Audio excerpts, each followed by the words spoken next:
Get that fluffy belly.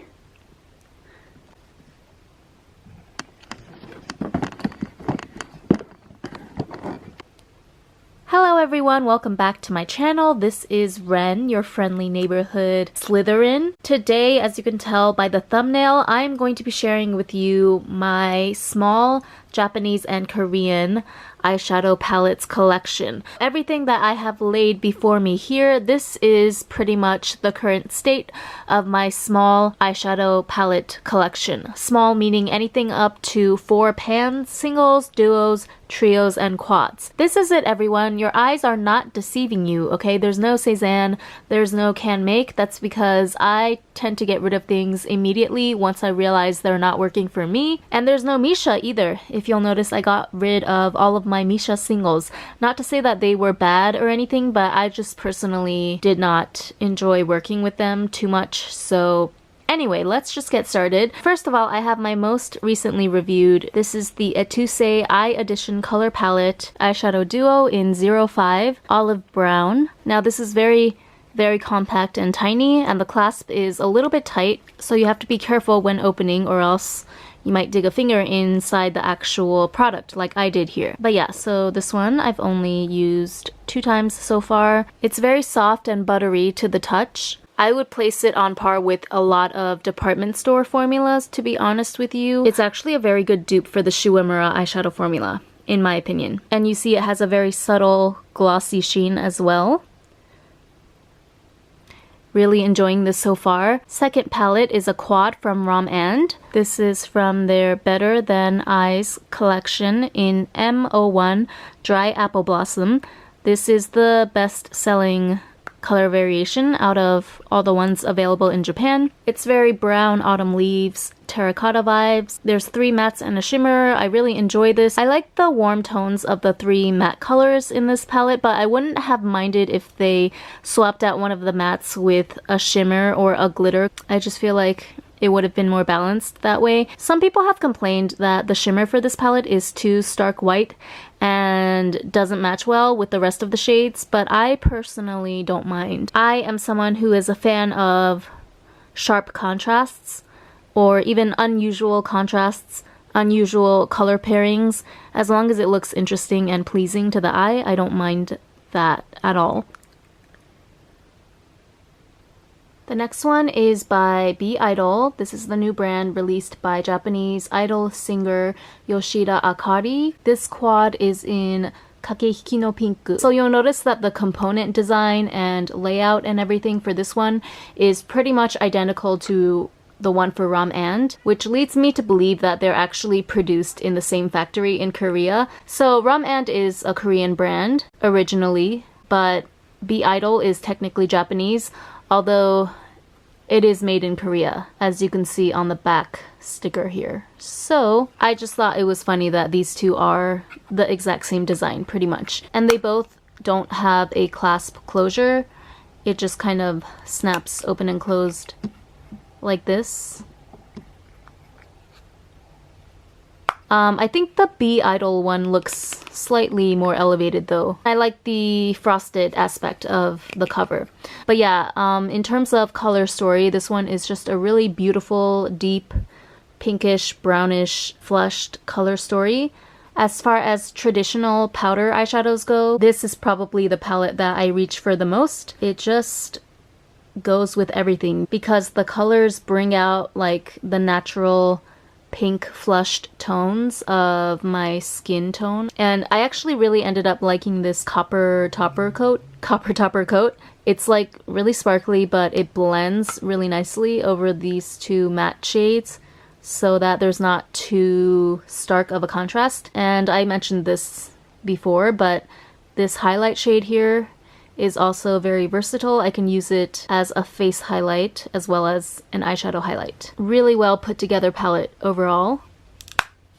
So next up I have 2 of the Excel Real Clothes eyeshadows. This one is CS05 Beige Mouton, and this is CS02 Pink Mohair. I don't like these as much as I used to. Sorry, I only swatched one of them because this video is going to take forever if I swatch every single palette. It is a really pretty like smooth, silky finish. It's very much a signature Japanese eyeshadow finish. But I feel like it depends on which color story you pick up. For me personally, I think that the beige mouton pops against my skin better than the pink mohair. This one is a little bit too subtle and can even tend to look a little bit chalky on me, especially if I am kind of sloppy with application. So I don't reach for this one as much, as you can see by the barely touched pans. I actually only picked up this one so that I could compare it to a Are Glam quad. I did a video before battling these two against each other, but we will get to Are Glam later. Then I have a relatively new addition to my collection. This is from Venus Marble in American Short Hair, or as I like to call it, this is the Maxine Palette. Speaking of which, here she is, napping away. She's so fluffy. But anyway, back to the palette. I've been really enjoying this so far. This palette is definitely the one that I was most unsure of. Like, I had no idea at first glance how I was gonna work this color combination. Was it gonna look good? But once I started playing around with it, I got pleasantly surprised. It's actually become one of my favorite go-to palettes. This shade in particular, this chromy silvery blue color, I'm pretty obsessed with this right now. This might be my favorite silver chromy color at the moment. Is this hollow? No, I don't think it's hollow. It's too solid. But it's very like cyborgy alien vibes. The mattes in this palette could stand to be better for sure. They could be a little more pigmented, but overall it's not too bad to work with, especially if you have a good eyeshadow base. So unfortunately I can't consider it like a perfect palette just because the mattes are a little bit lackluster, but honestly speaking, that's not really why I reached for this palette anyway. I've said it before, but again, I wish Venus Marble would come out with a line of single shadows of just this formula. Okay, next up I have, let's do Sweet Sweets really quickly. This is their Sheer Nuance Shadow in 01. This one is pretty straightforward. It's just a nude and pink shimmer palette. This brand as a whole usually flies under everyone's radar, or at least I don't really see many people on social media talking about this brand, but I do enjoy this little palette. It's very, very like chunky and glittery, so you do get a lot of fallout, as you can see even on the pan here. That might be a turnoff for some people, but I don't know, for some reason I just like the quality of the glitter, especially in this pink shade right here, which is the only one that I'm going to swatch from this palette because it's the only one that matters. I like the rose gold flecks. Oh yeah, and it does come with a nice little cream base here, so that's very convenient, especially if you're traveling and such. It's a really portable little palette. Next I have two of the Velvet Eye Color palettes from Are Glam, or I think they only have two. So this is 01 Burgundy, and this one is 02 Pink and Brown. These are pretty self-explanatory. I mean, it's 100 yen plus tax. They're just something cheap and easy to play around with on those days where you're not that serious. Formula-wise, it's really not... I mean, it's not terrible, but there's just not that much pigmentation in here. There's a lot of filler, is what I'm trying to say. So, I don't know, like silicone filler or whatever is used to sort of dilute the actual colored pigment. I feel like there is a disproportionately large amount of that in these quads. See, it looks good when you swatch it initially, but if you try to blend this out on your eye, you'll find out very quickly that it actually spreads out pretty thin, and it's hard to build up the color past this initial thin coat. Still, you really can't ask for much more at a 100 yen price point. I hang on to these just for reference and such. I think what I'm gonna do is I'm going to move around here, make my way through the singles, and then I'll finish up with the showstoppers here.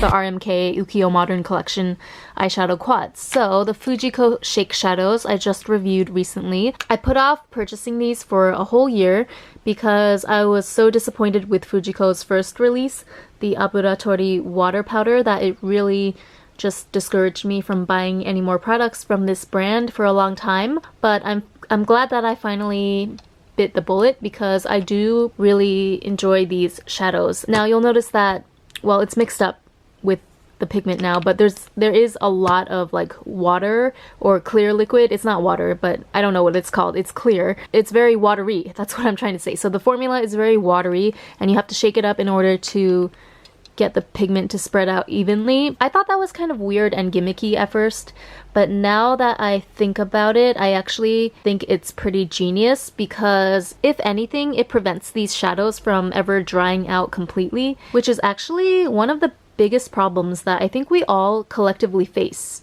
when it comes to liquid eyeshadows. Am I right? So bravo to Fujiko, because it seems like they actually found a solution to the drying up problem that so many cream and liquid eyeshadows have. Wait a minute, I didn't even tell you the shades yet. So this one is 11, Relax Purple, and this one is number 10, Urban Beige. As boring and beige and blah as it is, I do tend to reach for this one the most. Especially for work, this is pretty much the perfect eyeshadow option for me. All you have to do is dot a few times on your eyelid and then tap it out like this. And you can see it's like super shimmery, but the shimmers are so fine that no matter how many layers you put on, it'll never look garish or cheap, which I really appreciate. I usually end up doing 2 layers actually on my eyes because I'm just extra like that. But yeah, I'm really liking this basic golden beige shade right here. As boring as it is, it does show up on the eyelids very nicely and it matches everything. So it's like pretty much the safest option for any given work day. Alright, next I have this Shakat single eyeshadow from their Makeup Color Variation series. This is in 651 silver. It says silver right here. I use this mainly as a highlight actually, although I haven't reached for it in a while just because it is pretty blinding in the best way, but you can see it's very, very noticeable, so I have to pick and choose the occasions that I use this for. Next up I have my Witch's Pouch Selfie Fix Pigments. These are shades number 7, Miss Earth, and number 8, Blue Moon. I like these shadows well enough. They kind of remind me of Colourpop's single eyeshadows. Really pretty, just a standard pretty glitter formula. I don't really reach for these two that often, but I hang on to them because I do like the formula. I've been meaning to buy some more natural shades, such as pink and beige and stuff from this line, but I just never got around to it. Yeah, to be honest, this brand has not really been a priority for me amidst all of the other exciting new brands and releases that have been happening. But I do like this formula and I should try and use this Blue Moon shade sometime soon because that's really pretty. It looks like a Cinderella blue to me. Okay, and last but not least, we are moving on to my RMK singles and duos and such. So my RMK Stone Whip Eyes Whipped Eyeshadow in number 4, Natural Mood. This is from their 2019 Autumn Winter collection and it's still going strong. It is kind of a more metallic pink shade, so it doesn't match everything necessarily, but definitely on those days when I want to look more girly and pink but still adult-like, I guess, I will reach for this shadow. I'm probably going to finish up this bottle by the end of this year. The only complaint that I really have, well, I have two points of contention. So number 1, the shape of this component, although it is really sleek and beautiful and cool, it does make it difficult for me to pick up the product from around like the sides here, because you see the applicator just goes straight down in the middle, and then even if I wiggle it around, it can only pick up product from a small circumference. So I'm wondering like how am I going to use up the product from the sides of the container once all the product in the middle is gone, you know? But I get it. I mean, that can't really be helped due to the sleek pebble-like design. So yeah. And it's also kind of drying up, but it's not to the point where it's unusable, and I think I can use this up before it dries up too much. Full speed ahead with this whipped eyeshadow. Then we have here, this is the very first RMK product that I purchased actually from their Colourpop Eyes collection back in spring of 2019. So yeah, this was pretty much the gateway that led to an entire RMK obsession. I was really drawn to this Colourpop collection because of the retro dots. I thought it was super cute. It's funny because it's like the brand Colourpop could not be the furthest thing in terms of pricing from RMK. It's spelled differently though. This one is color space pop. And I think it was spelled in the American English way, so without the U. But anyway, this is the Colourpop Eyes Duo in number 5, Refresh, which reminds me of my birthstone. I was born in August, so this looks like the peridot green stone. Very fresh looking and pretty. I feel like I was underwhelmed with this at first, but in recent days I have come around to appreciating this formula for what it is. It's definitely very, very sheer and subtle, so it's not for everyone. If you are someone that's like, that really needs a lot of pigmentation and impact in your eyeshadows, you would probably not enjoy this. But like I said, I feel like I appreciate what it brings to the table nowadays more than ever, especially for, again, like everyday work situations in a professional environment. I feel like I repeated that a million times in this video, but you know, it's a very safe option for that type of everyday scenario where you don't want to be too conspicuous with your makeup, but you still want to add a little bit of luxury into your routine. All of RMK's eyeshadow formulas, like regardless of whether they're powder, cream, liquid, are best used without a primer. I feel like they're designed purposely that way. Like the RMK woman is just too sophisticated and doesn't have time for eye primer apparently. I've actually been using this in conjunction with my Fujiko Urban Beige eyeshadow frequently these days. So I will lay down the Fujiko first, and then I'll use the powder to kind of like smooth out and tone down some areas that I feel like are too shiny. And then if I feel like it, I'll add a little bit of the peridot green as an accent. It just turns out looking really pretty and cute, but not too loud for a corporate environment. This also has a really cool little swingy design.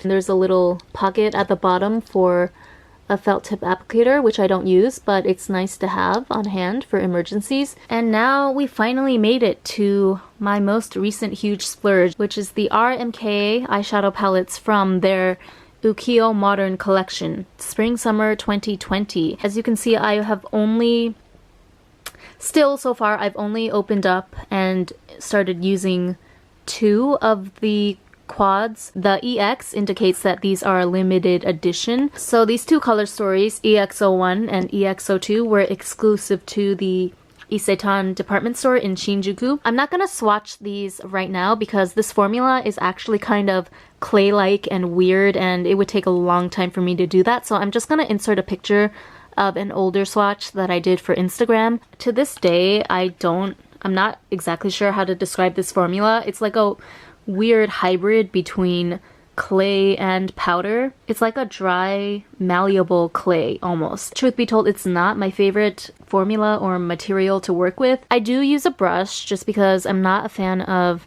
again, getting this material on my fingers. It's very hard to wash off. I do ultimately enjoy and like these palettes, but like I said for the Colourpop Duo, it's definitely not for everyone. When you do manage to apply it well with no eyeshadow primer, of course, when you manage to blend it out and, you know, get the color concentration exactly to the intensity that you want, it does look really nice. It's very, very crease resistant and waterproof. It'll stay on the whole day and look exactly the same by the end of a 12-hour day. So those are all really good points about this palette, but it's not something that...